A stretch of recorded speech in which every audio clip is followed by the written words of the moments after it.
వారానికి 70 గంటలు, వారానికి 90 గంటల లొల్లి ఇంకా పూర్తి కాలే. ఇన్ఫోసిస్ నారాయణమూర్తి గారు వారానికి 70 గంటలు పనిచేయమన్నాడు. ఎలాంటి CEO గారు సుబ్రహ్మణ్యం గారు 90 గంటలు పనిచేయమన్నారు. వాళ్ళు పనిచేయడానికి ఎవరికి అభ్యంతరం ఉండదు. వర్కర్స్ అందరినీ పనిచేయమంటున్నారు. ఒక ప్రధానమంత్రి 16 గంటల రోజుకు పనిచేయచ్చు. ఒక ముఖ్యమంత్రి 18 గంటలు పనిచేయచ్చు.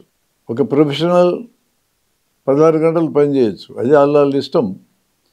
వాళ్ళు చేసే ఆ పనితో వచ్చే ప్రయోజనం అంతా వాళ్ళకి చెందుతుంది. మెలకువన్న 16 గంటలు పనిచేస్తూ ఉంటే ఒక మంత్రి గారు దాంతో ఆయనకి వచ్చే బెనిఫిట్ మామూలు విషయం కాదు.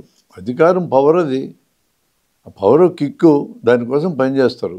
పవర్తో డబ్బులు వస్తాయి అనుకో, డబ్బులు వస్తే డబ్బు కిక్కు, దానికోసం పనిచేస్తారు. అట్లే పరిశ్రమల మేనేజర్లు పనిచేస్తారు. జీతాలు పెరుగుతాయి కాబట్టి, సౌకర్యాలు పెరుగుతాయి కాబట్టి. ఓనర్లు పనిచేస్తారు, లాభాలంతా వస్తాయి కాబట్టి. వర్కర్లను పనిచేయమని కోరితే ఆ పనిలోంచే యజమాని లాభం సంపాదించుకుంటాడు. ఆ 8 గంటల్లోనే తన జీతం సంపాదించుకుంటాడు, యజమానికి లాభం సంపాదించి పెడతాడు. ఆ 8 గంటలతో పాటు మరో 8 గంటలు సొంతానికి వదిలేస్తే తను సంపాదించుకున్న డబ్బుని మరికొన్ని వస్తువుల మీద ఖర్చు పెట్టుకుంటాడు. అట్లా కూడా యజమానులకు లాభమే మరలా వచ్చేది. తిరిగి రేపు పని చేయాలంటే 8 గంటలు ఖచ్చితంగా విశ్రాంతి ఉండాలా, నిద్రగానే విశ్రాంతిగానే ఉండాలా. అట్లయితేనే పని నడుస్తుంది. వాళ్ళని 70 గంటలు పని చేయి, 90 గంటలు పని చేయంటే ఏం ఇంట్రెస్ట్ ఉంటుంది వాళ్ళకి? మీరు పరిశ్రమల్లో వచ్చే లాభాలని పంచుతారా? చెప్పండి. మీలాగే వాళ్ళకి ఇంట్రెస్ట్ పడుతుంది. మీరు అది మాట్లాడరు.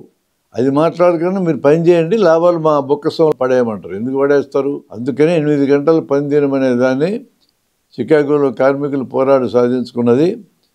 8 గంటలు జీతం కోసం, వాళ్ళకి తెలియకనే యజమాని లాభం కోసం. మరి 8 గంటలు రెస్ట్ తీసుకుంటూ రేపు పని చేయడం కోసం. మిగతా 8 గంటలు నా సొంతం. నా సొంతం అంటే నా సొంతమేం కాదు, అది కార్మికుడు సొంతం కాదు. ఆ టైంలో సిగరెట్లు తాగుతాడు, సరాయి తాగుతాడు, హోటల్లోకి వెళ్తాడు, ప్రయాణాలు చేస్తాడు, సినిమాలు చూస్తాడు. ఇదంతా మళ్ళా మీ బొక్కసాలు నినడానికే. కాబట్టి ఆ ప్యాటర్న్ ఆఫ్ 8 అనే దాన్ని డిస్టర్బ్ చేయటం మొత్తం సమాజం డిస్టర్బ్ కావడానికి దారితీస్తుంది. ఎవరికైనా ఇంట్రెస్ట్ ఉండి ఎక్కువ గంటలు పని చేస్తున్నాడు, ఇక్కడ అడ్డం పెట్టేటట్టు ఎవరు లేడు. ఆ పని యొక్క ఫలితం వాళ్ళకి చెందేదైతే పని చేసుకుంటారు. అలా పని చేయటం వల్ల తగినంత విశ్రాంతి లేకుండా పని చేయటం వల్ల నష్టాలు ఏంటో తర్వాత అర్థమవుతుంది. ఆరోగ్యం పాడవుతుంది, పెన్షన్ వస్తుంది, నిద్ర పాడవుతుంది, పిల్లలతో రిలేషన్షిప్ సంకనాగుతాయి, చివరి కుటుంబాలు విచ్ఛిన్నమవుతాయి. అవన్నీ కాకుండా బ్యాలెన్స్ చేసుకోవడం అంటే కొద్దిమందికి చేత అవుతుంది. బ్యాలెన్స్ చేసుకోవడం, బ్యాలెన్స్ చేసుకుంటారు. అందరినీ అట్లే చేసుకోమని చెప్పడానికి ఎవరికి మాత్రం ఏం హక్కు ఉంటుంది? అందుకని వర్కర్లు ఎవరిని కూడా 8 అని ప్యాటర్న్ మార్చుకోమని చెప్పే హక్కు ఎవరికి లేదు. అలా చేయటం వల్ల చాలా డిస్టర్బెన్సెస్ సమాజంలో వస్తాయి. ఫలితాలు తమకే వచ్చినప్పుడు వాళ్ళ ఇష్టం, ఎన్ని గంటలన్నా పని చేసుకోండి, ఎవరు కాదన్నాడు? చేస్తున్నారుగా ఇప్పుడు. అట్లాగే ఎక్కువ ప్రయోజనం వచ్చినట్లయితే తమ శ్రమ ద్వారా వచ్చే ప్రయోజనం తమ జీతానికి కాకుండా అదనంగా కూడా వస్తుందంటే పని చేస్తున్నారుగా. బ్యాంకులు ఆఫీసర్గా ప్రమోషన్ ఇచ్చిన తర్వాత 7 గంటల దాకా పని చేసుకుంటున్నారుగా. బ్యాంక్ క్లర్క్ అయితే 5 గంటలకు వెళ్ళిపోతాడు. ఇంకా 2 గంటలు ఎక్స్ట్రా పని చేసుకుంటారు. ఆఫీసర్ని ముద్రేసి పొడవాటి కర్ర గడ్డి గుర్రాన్ని బరిగిచ్చినట్టే కదా ఇదంతా కూడా. లేదా భుజం తట్టి నువ్వు లేకపోతే పరిశ్రమ నడవదని, నీ అంత గొప్పోళ్ళు లేడని పొగిడి, ఇట్లా రకరకాలు చేసి పనులు చేయించుకుంటూ ఉన్నారు ఇప్పటికి కూడా. లాభాల్లో వాటాలు పెట్టినంత కాలం వర్కర్స్ని అదనంగా పని చేయమనంటే వాళ్ళని గొడ్డు చాకిరీ చేయించి తొందరగా చచ్చిపోయేటట్టు చేయడమే. యజమానులకి ఏముంది, వాళ్ళు చచ్చిపోతే వాళ్ళు పిల్లలు వస్తారు పని చేయడానికి. నిరుద్యోగం అనేది ఉన్నంతకాలము పని చేయడానికి మనుషులు రెడీగా ఉంటారు, పని చేసుకుంటుంటారు.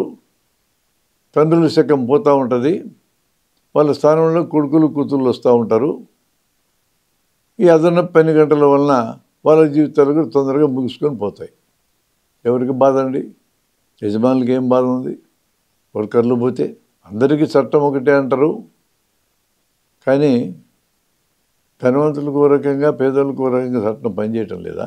మనకు కనపడుతున్నదిగా. కానీ పని గంటల విధానం అనేది పెరిగితే డబ్బున్న వాళ్ళకి లాభాలు వస్తాయి, ఆ పని గంటలు పెరిగితే వర్కర్స్కి ఆరోగ్యాలు పోతాయి.